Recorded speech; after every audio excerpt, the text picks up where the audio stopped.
கொல்லாமை பொய்யாமை என இவ்விரண்டில் எல்லா நல்லறம் முற்றும் இடைநிற்றல் கண்டு சொல்லாலும் செயலாலும் மனதாலும் தொழுதோர் நல்லோர்கள் பணி செய்த தமிழ் வாழ்க நாளும். பெரியோர்களே, தமிழ் வளர, தமிழை வளர்க்க, தமிழால் இணைந்து தமிழுக்காய் இணைந்துள்ள அத்துணை தமிழ் நெஞ்சங்களுக்கும் அடியேன் தீந்தமிழ் திருமலை குமரன் அருணாச்சலத்தின் அன்பு வணக்கம். நமது முதன்மையான பழமையான இலக்கண நூலாய் விளங்கும் தொல்காப்பியத்தின் சிறப்பு பாயிரத்தில் தொல்காப்பியரின் சமகால புலவராம் பனம்பாரனார் என்ற தமிழ்ச்சான்றோர்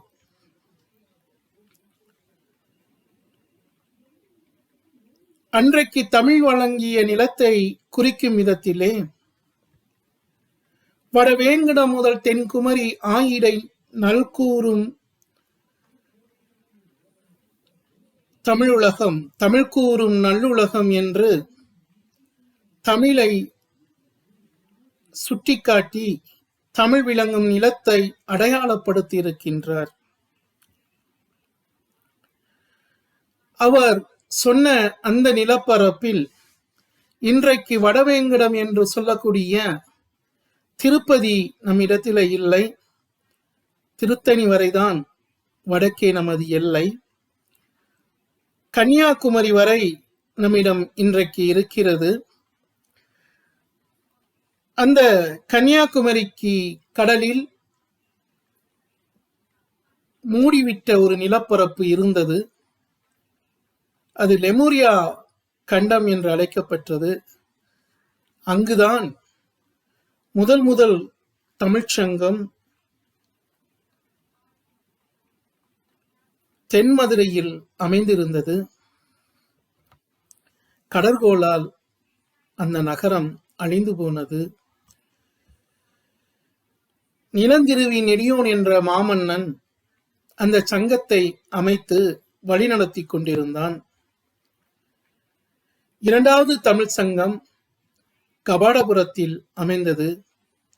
அதுவும் கடற்கோளால் அழிந்து போனது. அதன் பின்புதான்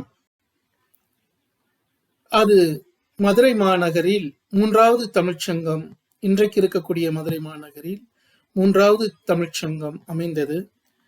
இந்த இரண்டாம் தமிழ்ச்சங்கத்தில் இடம்பெற்றிருந்த புலவர் தான் தொல்காப்பியனார். அந்த வகையிலே பழமையான ஒரு இலக்கண நூலை நமக்கு தந்தவராக அமைந்திருக்கக்கூடிய தொல்காப்பியர்,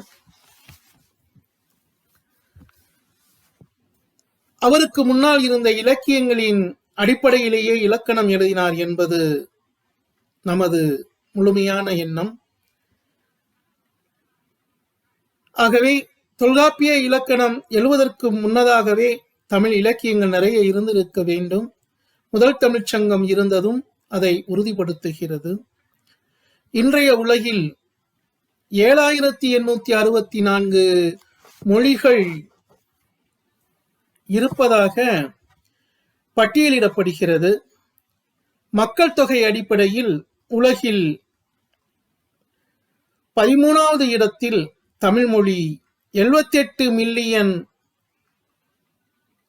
மக்களை விட கூடுதலாக உள்ள மக்களால் பேசப்படக்கூடிய ஒரு மொழியாக இருக்கிறது.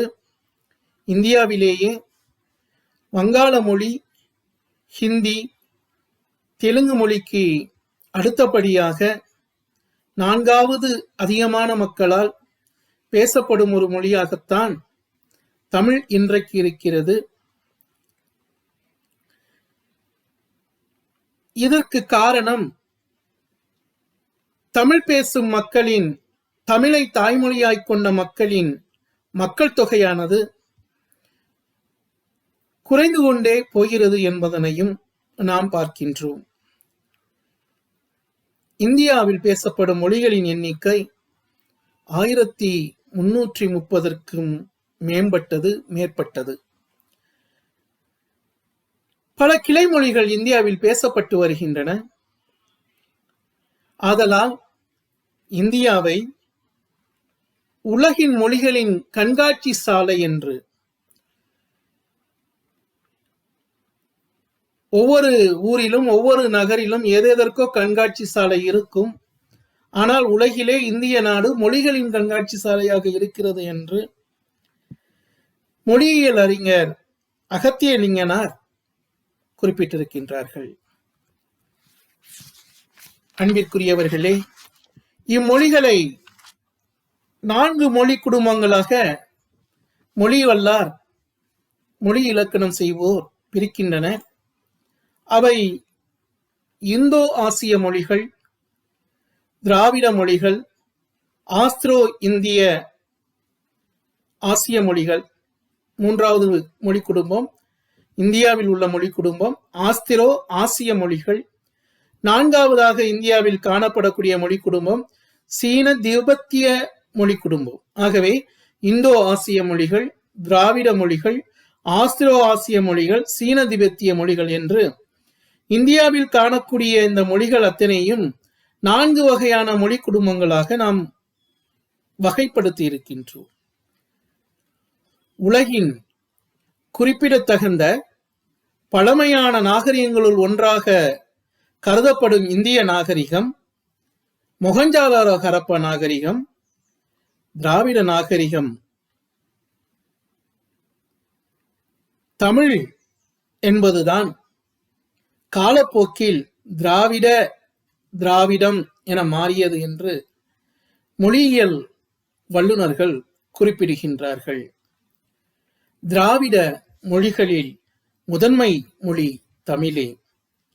தமிழ் உலகில் உள்ள பல்வேறு மொழிகளுக்கும் வேர்ச்சொற்களை தானமாய் தந்த மொழி.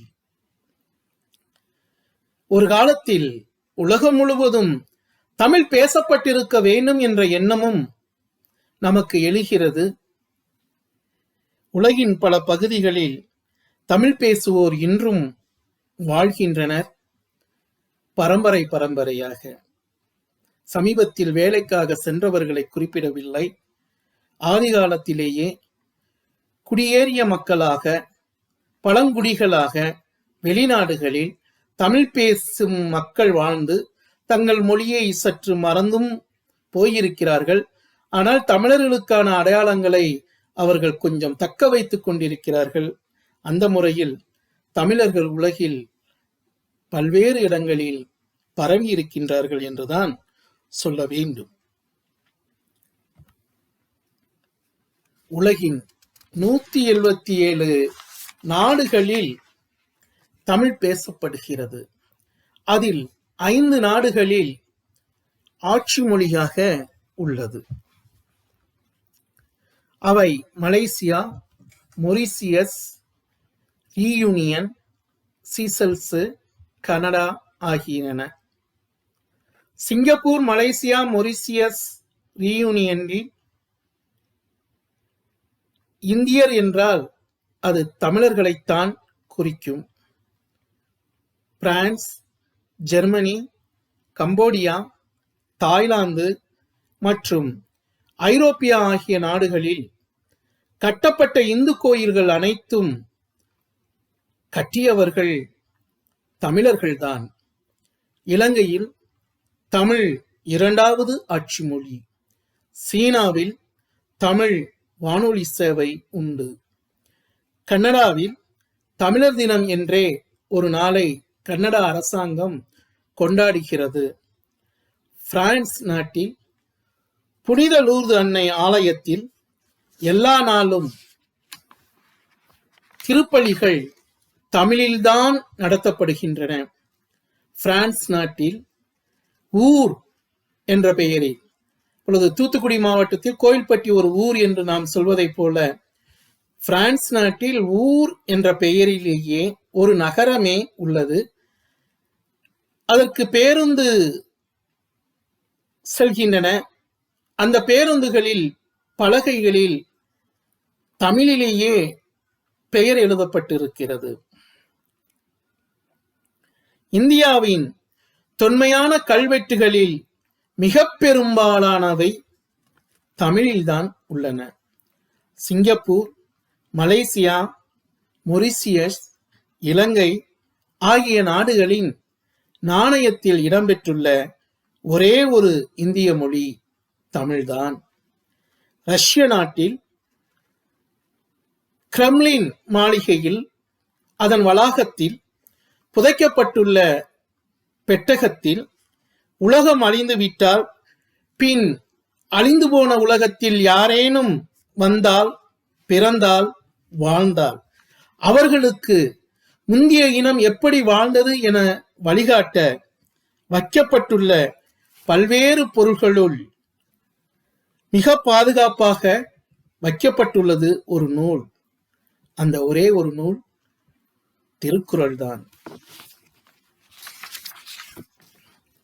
இத்துணை பெருமையுடைய ஒரு மொழி இந்தியாவை மட்டுமல்ல, உலகையே ஒரு கூரையின் கீழ் இணைக்கும் ஆற்றலுடைய ஒரே ஒரு மொழி தமிழ்தான். பழமையான மொழிகளுள் ஒன்றாயிருந்தாலும் இது இக்காலத்திலும் உயிர் துடிப்புடன் இருக்கிறது. இது இனி வருங்காலத்திலும் உயிர் துடிப்புடன் இருக்க கடமையாற்ற வேண்டிய மிக பெரும் பொறுப்பு இன்றைய தமிழ்நாட்டில் வாழ்வோருக்கு இருக்கிறது. தாய்மொழியாம் தமிழில் பேசுவோம். பிற மொழிகள் கற்று அம்மொழிகள் வாயிலாக தமிழின் பெருமையை தமிழ் அறியாதோருக்கு எடுத்துச் சொல்லி அவர்களையும் தமிழ் கற்றிட வைப்போம். தமிழ் பரவினால் அன்பு பரவும், அறம் பரவும், அறிவு பரவும். ஏனெனில் நாமக்கல் கவிஞர் கூறியதைப் போல எல்லா நல்லறங்களையும் தன்னகத்தே உள்ளடக்கி மனித குலத்திற்கு போதிக்கும் குருவாக இருப்பது நம் அன்னை தமிழே. ஆதலின் தமிழராய் பிறக்க, தமிழை பேச, தமிழை கேட்க பெரும் புண்ணியம் செய்திருக்க வேண்டும். அப்படிப்பட்ட புண்ணியத்தை செய்த நாம் அதற்கு கைமாறாய் பாரதியார் சொல்லியதைப் போல் தேமதுர தமிழோசை உலகமெங்கும் பரவ உழைக்க வேண்டாமா? உழைக்க வேண்டும் தானே. உழைப்போம். அதுவே நமது வாழ்க்கையின் மிக சீரிய லட்சியமாய் குறிக்கோளாய் இருக்கட்டும், இருக்க வேண்டும் என வேண்டி விரும்பி கேட்டு உங்கள் அனைவரிடம் இருந்து அடியேன் விடைபெறுகின்றேன். நன்றி, வணக்கம்.